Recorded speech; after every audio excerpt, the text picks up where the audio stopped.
Hey guys, Danielle here with GLI's educational series, If I Can Do It, So Can You. Today we're going to discuss how to install your spring to your GLI safety cover. Let's dive in.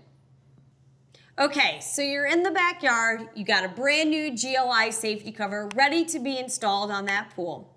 And now you need to know how you put the springs onto the cover because they come separately. Well, here's a standard GLI spring. It has two ways you can put it on. This way is not the correct way. The triangular end should not be facing up. It should always be facing down, just like this. The knuckle D-ring that's attached to the spring should be on the top as well, and you can see that via the texture right here. That's the knuckle D-ring. So that's on top. This is the way we're going to attach the strap to the safety cover. Okay, so we got that part figured out. We know how it should go. So now what do? First thing you're gonna wanna do is pull that knuckle as far down towards the triangular end as possible. This little hole right here, that's where the strap's gonna go up through.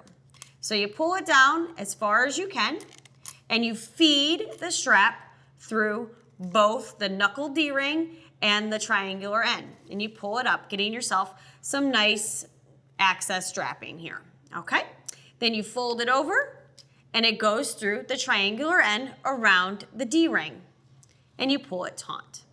So you go ahead, put these all on your safety cover and install your safety cover. Now I am sure you're going to need to adjust these after you've done so.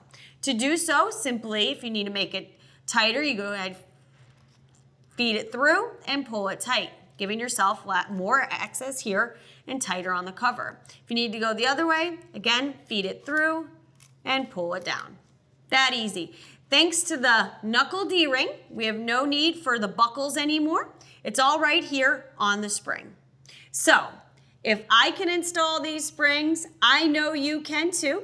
Get out to those pools, install those safety covers. Good luck.